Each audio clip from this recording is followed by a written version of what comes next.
The New York Knicks appear to be one of the teams interested in Lauri Markkanen via trade this offseason, and we have to talk about this. So what's up, guys? Welcome back to Knicks Digest. It's Chris here, and we're going to jump right into the video as we always do, because there's been a lot of Knicks Lauri Markkanen discourse over the last 24 hours. And let's just jump right in and see what Sean Deveney had to say, as he mentioned that the New York Knicks, along with the Los Angeles Lakers and Miami Heat, are all interested in potentially making a move for Lauri Markkanen. Also, shout out to the one Knicks Digest fan who kept asking us to make Lauri Markkanen videos. She commented it on like 3 straight videos, so this one's for you. And according to Sean Deveney, an anonymous NBA Western Conference executive, the Knicks would love to get Lauri Markkanen in there with OG Anunoby and Jalen Brunson, and then said he's a better fit with them than Julius Randle is because of the shooting, and if they could swap Randle for Markkanen, then cough up a lot of first-rounders, like maybe 5 or 6, you'd then have to think that might get Danny Ainge on board, but they don't want Randle in the deal, so it has to be picks. I'm sorry, what? 5 or 6 picks. 5 or 6 picks! For Lauri Markkanen? Okay. One player last season between Julius Randle and Lauri Markkanen was an all-star. One of them would have been a 3-time All-NBA player, but is still a 2-time All-NBA player, which is more than the other.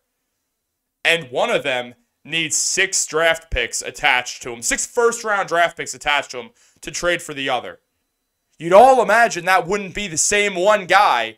But no, because somehow, some way, despite the fact that Julius Randle puts up 25 points per game and 10 rebounds with 4 assists, gives good numbers, had the Knicks killing it in January when he averaged over 30 points per game with Jalen Brunson, when the team was the best offense and the best defense in the NBA, when they basically were perfect, when they went on a massive win streak that the only loss even seen was when Brunson was injured against the Orlando Magic, a playoff team who the Knicks lost to by 4 points because they missed a game-tying 3. They need to trade 5 or 6 draft picks to get Lauri Markkanen if they attach those 5 or 6 draft picks to Julius Randle. First of all, if the Jazz don't want Julius Randle, then why the hell would they trade for Julius Randle with 5 or 6 first-round picks?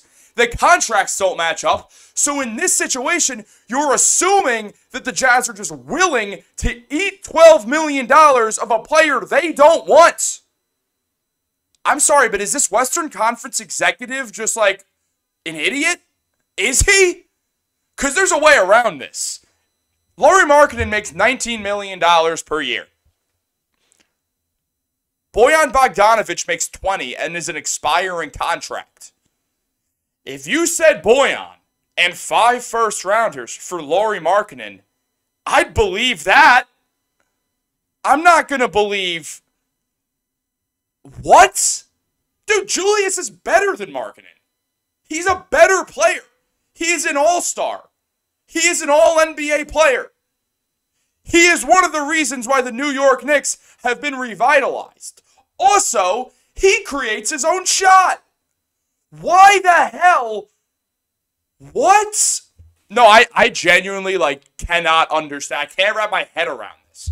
But still, when you look at Lauri's stats, yes, he's an elite 3-point shooter. He shoots 40% from 3 as a stretch 4 power forward who's also 7 feet tall. He averages 23 points per game. Julius averages more.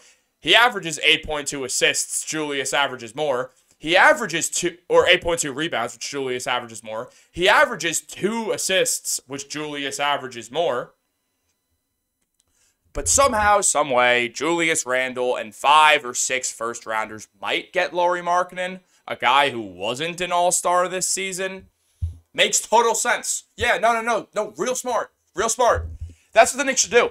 They should trade Julius Randle, their other shot creator, along with 5 first-round picks for a guy who can create his own shot, who relies on spot-ups.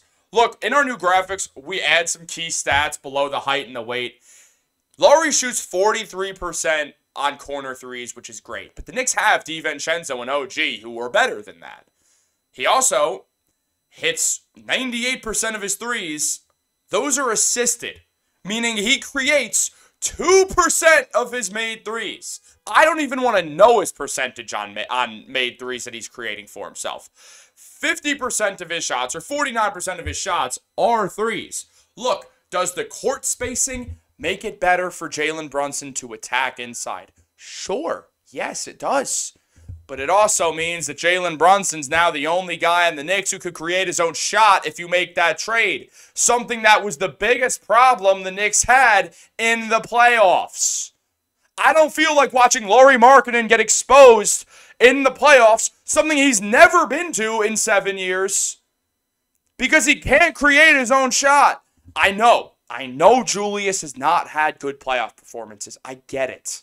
I understand. I know Lauri Markkanen's a good player. I get it. I understand. The Knicks need shot creation more than they need anything else. They need shot creation. Subtracting Julius and your entire draft closet so you can't make another move for Lauri makes no sense. Now, if you want to add Lauri and play him at small forward and think it can work, I understand why you think that. I don't think it would work. I think he's a power forward. But if you want to say, you know what, put him at small forward and have him be a spot up and put OG at the 2 and put DiVincenzo as the 6th man, go right ahead. Make that argument. I understand where it comes from. But Julius creates his own shot and can run an offense in a way that Lauri Markkanen can't. And if Lauri Markkanen could, then the Utah Jazz would not have went 31-51 last season. But he can't, and that hinders him. Let's be real. Lauri Markkanen at best is a 3rd best player on a championship team. That is what he is. Now, I also think teams like the Oklahoma City Thunder can come in and offer, like, I don't know, they have a tradable contract. Now they have cap space. So they could just kind of throw, I don't know, 6, 7 firsts to the Jazz. And Danny Ainge will absolutely take it. And then the Knicks don't get him, and we dodge the bullet that is trading Julius for a guy who can't create his own shot. Again, I understand Lauri's a great player. I get it. But he doesn't fit better with the Knicks than Julius does with this current iteration. Now, if you want to make some idea where it's like, you know what, let's trade for a different shot creator, and then let's trade Randall for Markkanen, I again see where you're coming from. I'm not trying to bash Lauri. I get he's a great player. But the Knicks need shot creation more than they need a stretch 4. They have spacing, dude. Hartenstein works out of the high post 90% of the time. Okay? He's the only one on the roster who can't shoot, who starts. DiVincenzo, elite shooter. Jalen Brunson, elite shooter. One of the best players in the NBA. He'll make it work. OG Anunoby, elite shooter. Julius Randle, great in the mid-range. Can hit threes enough to keep the defense honest. Brunson doesn't need to attack inside all the time. Why? Because he's one of the best shooters in the NBA. There's no reason why the New York Knicks should make a trade like that. That's preposterous.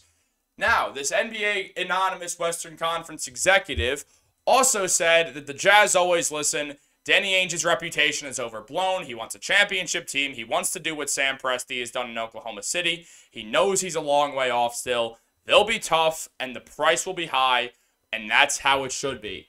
The price should not be an All-NBA player and 5 first-round picks for a guy who's neither an All-NBA player or even an All-Star last season. That just doesn't make sense. Julius is the only player in the NBA who has to deal with that. He is the most underrated player in basketball because no one else is saying that. All right, let's pick a different All-NBA player who was not a starter in the All-Star game. Let's pick one. Jimmy Butler. Bam Adebayo. The Heat are interested. Bam and 5 firsts. They gonna say about Bam? No. Lakers are interested. Anthony Davis. I understand Anthony Davis is a lot better than Julius Randle, but he didn't.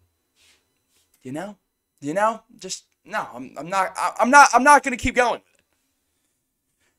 Oklahoma City Thunder. They don't have to offer some all NBA talent and 5 firsts. They don't have to do that. They don't have to give Jalen Williams and 5 firsts. And Julius is better than Jalen Williams. Julius is an all-star. Jalen Williams is not an all-star yet. I don't understand what the hell is wrong with people. I don't get it. I'll never get it. But why the hell do the Knicks need to give this? Same thing with Mikal Bridges. Why is it, oh, well, if the Knicks give Julius Randle and 4 first-round picks. No. No. Julius is better. Julius averages over 20 points per game, unlike Mikal does. Knicks have an elite on-ball defender in OG Anunoby. Guess who didn't play elite on-ball defense last year? Mikal Bridges. Because he was too busy trying to be a shot creator because the Nets are stupid. As I say all the time, the Nets are a dumb franchise. You can't trust anything they do because they're stupid. Now, this is a trade that I would do for Lauri. I don't even like this trade. I think the Knicks should just give that package to Brooklyn instead for Mikal. I think that makes way more sense. But that is the most I give. You give Bojan's contract. You give the Dallas pick this year. You give that protected Detroit pick next year. You give that protected Washington pick, the stuff they got in those Jalen Duren, Ousmane Dieng stuff that they did a few years back at the draft day. Then you give your own top 10 protected 2026 first-round pick. And guess what? I would not even love if the Knicks did that trade. That's just the most I'd give for Lauri Markkanen. No. I understand he's a great player, don't get me wrong. That's a preposterous trade. Randle and 5 firsts. I'd rather take this hat and just eat it, honestly. Guys, like and subscribe. Turn post notifications on. Live stream coming back on Thursday. Going to try to do it every Thursday. Sometimes I'm just not going to be around on Thursdays. We're going to switch it up, you know. Life's busy, all that stuff. I'll catch y'all in the next one. Have a great day. Great night. It's coming out at night. Go Knicks.